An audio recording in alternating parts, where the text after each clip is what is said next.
বিগত 2 জানুয়ারি বিএনপি মনোনীত প্রার্থী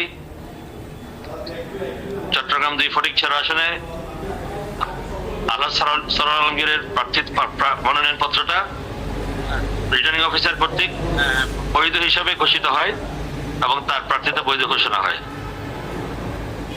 সে সময় জামাতে ইসলামের প্রার্থী নুরুল আমিন সাহেবের পক্ষ থেকে কোনো অভিযোগ উত্থাপন করা হয় নাই এবং ব্যাংকের প্রতিনিধিরা ছিলেন, তারাও কোনো অভিযোগ উত্থাপন করেন নাই এবং রিটার্নিং অফিসার সেটা সবাইকে ঘোষণা দিয়ে সবাইকে অভিযোগ আছে কিনা সেটা ঘোষণা দিয়ে জিজ্ঞাসা করে সেটা সব ডকুমেন্টগুলো চেক করে ওনাকে বৈধ ডিক্লেয়ার করে। কিন্তু আমরা হঠাৎ করে দেখতে পাই যে জামাতের প্রার্থী নুরুল আমিন সাহেব আলহাজ সরোয়ার আলমগীর সাহেব মনোনয়ন পত্রে তার ঋণ খেলাপি বিষয়টা গোপন করেছেন। তিনি ঋণ খেলাপি দাবি করে জামাত প্রার্থী নুরুল আমিন সাহেব একটা আপিল নির্বাচন কমিশনে দাখিল করেন। সেটা আজকে শুনানি হয়েছে।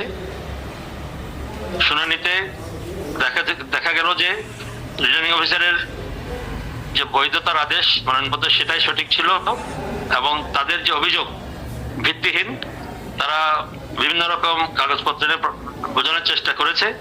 সেগুলো নির্বাচন কমিশনের সকল সদস্য উপস্থিত ছিলেন, প্রধান নির্বাচন কমিশনার সহ আপিল বোর্ড সেটা দীর্ঘ শুনানি অন্তে সেটা ভিত্তিহীন হওয়ায় তাদের আপিলটা নামঞ্জুর করেছেন।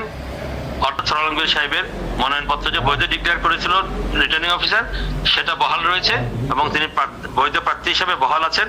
ইনশাল্লাহ